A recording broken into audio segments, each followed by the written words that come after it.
CLT, trabalho 6 por 1. A gente trabalha 6 dias e folga 1. Tem vezes que cai na semana, tem que cair no final de semana, depende. Antes eu trabalhava como CLT, hoje eu trabalho como PJ. A empresa que eu trabalhava como CLT fizeram uma proposta para eu trabalhar como PJ, né? E eu acho que não tem volta. Um dia só em casa você tem que limpar a casa, tem que cuidar de filho, tem marido, aí quer resolver alguma coisa. Então o dia passa muito rápido. Dona de casa trabalha bastante, então descansa mais ou menos, né?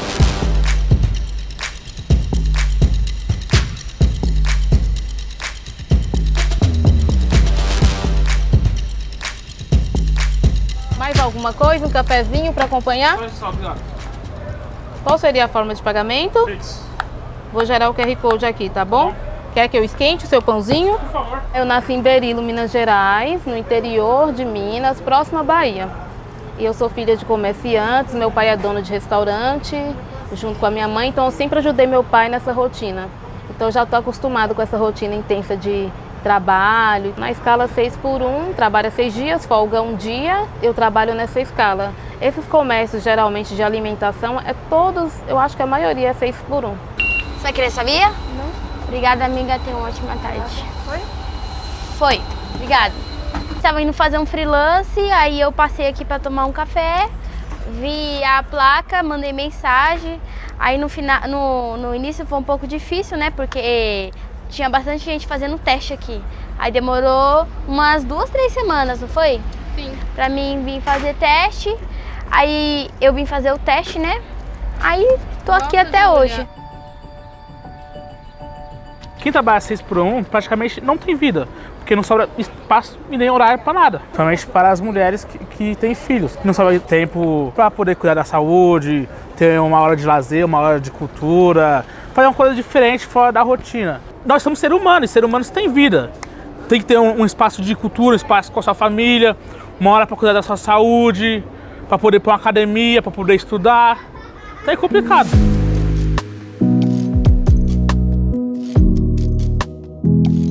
Eu acho que é surpreendente o quanto as pessoas são resilientes e são capazes de transformar um limão em uma limonada. Eu lembro da minha mãe que trabalhou com 3 filhos pequenos, em uma escala 6 por 1, chegava no final de ano tardíssimo da noite, saía cedo no dia seguinte e mesmo assim dava conta das demandas de uma maneira exaustiva, de uma maneira muito cansativa, muitas vezes levando ao adoecimento psíquico, emocional, mas as pessoas estão dando conta, mas elas estão dando conta a qual preço? Obviamente que a gente olha e reconhece a grandiosidade e a magnitude do trabalhador brasileiro, da população trabalhadora nesse país, que consegue ser forte, consegue, quando tem uma oportunidade, fazer ali seu churrasquinho, consegue fazer o aniversário do filho, consegue fazer a sua festividade, mas por dentro a gente sabe que esse trabalhador tá quebrado, a gente sabe que esse trabalhador tá esgotado, tá exausto, tá vítima de uma série de acidentes no ambiente de trabalho porque tá profundamente cansado. Isso não é dignidade, isso não é cidadania. E a gente precisa batalhar e trabalhar para garantir a dignidade e a cidadania plena, que não pode ser negociada a ninguém, em especial aos trabalhadores, que são um pilar fundamental da economia desse país. A questão da jornada de trabalho nasce com o capitalismo, com a Revolução Industrial e com a classe trabalhadora, por uma questão muito clara e direta. A produção é uma disputa incessante pelo tempo. Quem controla o tempo de quem? Em 1988, com a Constituição, nós tivemos a jornada máxima de trabalho de 44 horas, que é a chamada jornada de trabalho 6 por 1. Só que a luta entre o capital e o trabalho passou a ser em que direção? Os capitalistas tentando ampliar ao máximo. Você pode trabalhar 6, 8 horas por dia, 9 horas por dia, não ter horário de alimentação, ou você passa a lutar por uma jornada regular de 8 horas. Só em 1988, com a Constituinte, é que nós tivemos uma regulamentação limite de 44 horas por semana, que é frequentemente burlada. Hoje é sábado, eu estou tranquilo, só que o pessoal está trabalhando, meus amigos tudo está trabalhando. O pessoal tem só domingo e à noite, e é pauleira, filho, tem conversa não. como é que com um dia apenas de folga, né, durante toda a semana, você organiza a sua própria vida. Você cuida da sua própria família, compra remédio, vai ao posto de saúde, cuida da sua filha, vê seu filho crescer. Então, esses elementos também da vida concreta do trabalhador é que nos leva a entender que a luta do fim da escala 6x1, ela é fundamental, inclusive para nós próprios, né, avançarmos em direitos básicos dos trabalhadores brasileiros, porque, de fato, a tradução central da mensagem do fim da escala 6x1 é acabar com a escravidão, com os resquícios da escravidão no Brasil.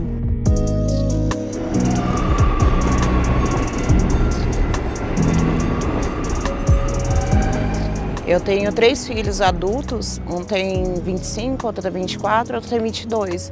E eu tive que trabalhar quase a minha vida inteira à noite para conseguir ver a criação deles, porque eu trabalhava na escala 6x1. E eu não consegui ver eles crescer. Eu tive que optar de trabalhar à noite para ver eles crescer, ver a infância, a juventude e a adolescência deles. Eu tive que optar de privar a minha vida e trabalhar à noite para ver eles crescer. Chega em casa depois das 10 da noite, não vê os filhos que nasceram e sai, no caso dos plataformizados, por exemplo, motoristas de táxi, de aplicativo ou entregadores, motocas, como eles chamam, eles chegam às 2 da manhã, os filhos estão dormindo, e saem às 6 da manhã, os filhos não acordaram. Eu era mãe de dinheiro, de pagar as contas, mas de presença eu não era mãe, porque eu não tinha presença na vida deles. A escala 6x1, ela justamente impede com que os trabalhadores e trabalhadoras possam refletir sobre a política, se manifestar, se mobilizar e ir às ruas. Esse plebiscito que a gente está vivenciando agora, que é o plebiscito popular por um Brasil mais justo, ele surge, na verdade, como uma provocação da sociedade. No ano de 2024, então, a gente encontra no Brasil, né, uma série de elementos na política que nos provocam a debater tanto a escala de trabalho, a jornada, principalmente com a mensagem da vida além do trabalho, né, que vai contra a escala 6x1, mas também muito com o debate da taxação dos super ricos pela proposta que o próprio governo federal fez a partir da justiça tributária. Então, nós, né, enquanto organizações políticas, fomos provocados pelos vários elementos da conjuntura, da política mesmo, que nos levaram a construir o plebiscito com essas duas mensagens. O fim da escala 6x1, a redução da jornada de trabalho nesse contexto geral, mas uma outra mensagem também que é fundamental, que nós temos avaliado, que tem crescido bastante, que é o debate da taxação dos super ricos, levando em consideração principalmente essa questão da justiça tributária. Então, taxar quem ganha mais de 50 mil por mês e isentar quem ganha até 5 mil, que é a grande maioria dos trabalhadores brasileiros. A taxação das grandes fortunas é a única forma de eu minimizar, não resolver, minimizar a tragédia onde alguns milhares de indivíduos no mundo detêm a riqueza de 60% a 70% do que a população produz. O salário que eu estou ganhando dá mais ou menos 5.400, 5 e pouco, eu pago 27,5% de imposto de renda. Desconta tudo, vai cair para uns 3,5%. Como o trabalhador que ganha 2, 3 mil reais, aí é descontado a folha salarial, vem com 1.500, 1.600 reais, aí tem que cuidar da saúde, da alimentação, de despesas de casa, vai ter um dinheiro sobrando. Enquanto o rico, que ganha 100, 200 mil reais, paga o mínimo de imposto, 5, 6%, e sobra para ele e ele tá pouco se ligando para o pobre trabalhador. Eu nasci na Avenida Nova Cachoeirinha. Meu pai vendeu a nossa casa com o sonho de ir por Nordeste. Nós somos em 9 irmãos. E aí a gente foi morar no Ceará. Do Ceará a gente passou fome, passou necessidade. Aí saímos do Ceará, conseguimos sair do Ceará, viemos morar no albergue. Moramos no albergue da Bresse, em 9 irmãos. Aí conhecemos uma pessoa que morava na favela do Moinho e viemos morar aqui. Estou aqui até hoje.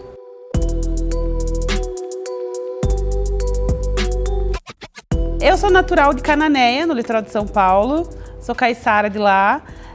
E desde muito nova, a minha família sempre foi envolvida com mobilizações, lutas. Votar de 4 em 4 anos não é suficiente para que o trabalhador tenha uma consciência a partir do seu lugar de vida. Nós estávamos há muito tempo sem ter uma pauta popular, uma demanda popular que mobilizasse, movimentasse e estremecesse as estruturas das instituições brasileiras. Não teve como ignorar a importância desse tema, não teve como desprezar o clamor popular e não está tendo como empurrar para debaixo do tapete. É necessário que uma gama, né, ampla de organizações de esquerda de fato possa refletir sobre isso e retomar os trabalhos nas ruas, os trabalhos de base, reconquistar o povo brasileiro e de fato pisar no chão que o povo pisa, né? Então ir para o trabalho de base e conversar com o povo. Se nós tivermos condição de termos acesso, levar esse debate como o nosso sindicato antes está fazendo, né? Levar esse debate publicamente, é um momento que não é aceitável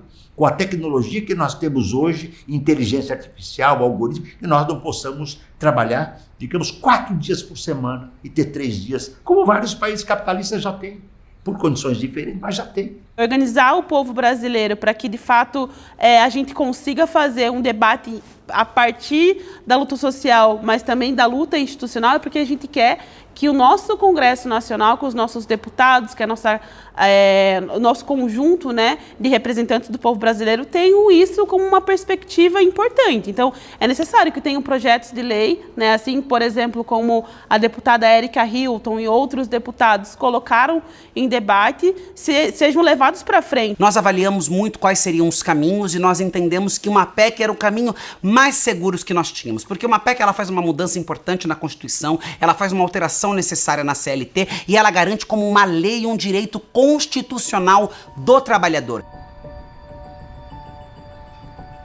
Eu comecei a morar sozinha e aí eu que arco com as minhas despesas, tudo, aluguel, conta de água, luz, internet, gás, comida, tudo isso. Para ir de manhãzinha, de madrugada, é um pouco mais rápido, né? Eu gasto mais ou menos 1h10 no máximo. Mas agora para voltar já demora um pouquinho mais. Pegar um ônibus lotado e dormir no ônibus e acordar no ponto que você tem que descer. Aí você vai dormindo e volta dormindo, porque a maioria que acontece é isso, você descansa no ônibus. Eu só descansava no ônibus porque o resto do dia eu não descansava. Tem um porteiro do prédio que a minha família mora, que toda vez ele vai, você nunca mais foi jogar bola, não sei o quê. Porque é muito, muito pesado, né? Aí eu gostaria, assim, de ter esse lazer de, tipo, pegar um dia, vou no Serete hoje, vou jogar bola. E hoje em dia eu não consigo mais fazer isso por conta da questão da rotina, da folga. Eu trabalho 6x1, folgo um dia na semana. Que nem sábado, eu folguei sábado passado.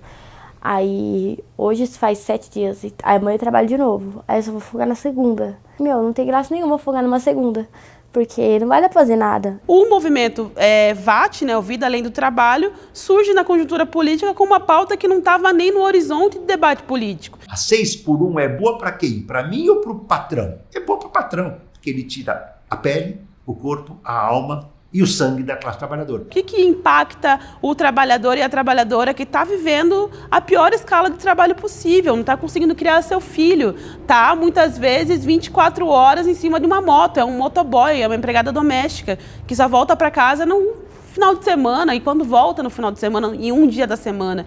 Então é esse trabalhador e é essa luta política que a gente tem que movimentar, que foi provocado, por exemplo, pela pauta do fim da escala 6x1 a partir do VAT, que é importante lembrar e é importante dar o nome do movimento, né? O VAT, o movimento Vida Além do Trabalho, é um movimento importante pensado pelos trabalhadores da escala 6x1, né? O Rick Azevedo, que é a liderança desse movimento, é a pessoa que encabeçou essa discussão, que esteve à frente disso e que cercou os meus caminhos para que eu encampasse essa campanha, essa demanda dentro da Câmara dos Deputados. O plebiscito, ele permite com que essa discussão esteja na boca do trabalhador, esteja no chão da fábrica, esteja na rua, esteja na internet, esteja viva. Eu acho que nós vamos avançar com esse texto. Nós vamos fazer um debate acalorado, nós vamos levar a sociedade para dentro da Câmara, nós vamos rodar com a sociedade, com caravanas em todo o país, fazendo com que seja importante, com que se aumente a demanda, e eu tenho convicção de que essa é uma pauta que constrangeu a extrema-direita e boa parte da direita. E a minha esperança na aprovação desse texto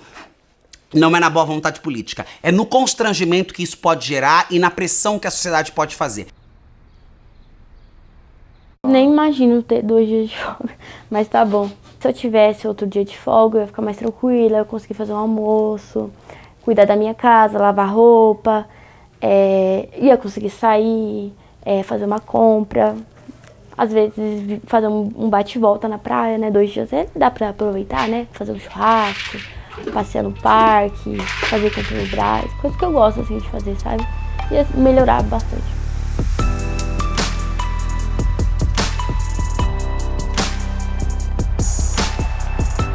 Com as últimas semanas, né, com medidas inclusive extremamente agressivas do governo Trump com o governo brasileiro, surge com força a mensagem de defesa da soberania, que para nós o plebiscito é fundamental. Então se torna a mensagem do plebiscito popular por um Brasil mais justo e soberano, e essa soberania com que nós tentamos lidar então é uma soberania popular. Por isso nós temos que apoiar e votar maciçamente nesse plebiscito contra a jornada e pela taxação das fortunas. E digo mais, isso é o começo, isso não é o fim da briga, isso é o começo. A briga é mais complicada um pouquinho e vai durar mais tempo.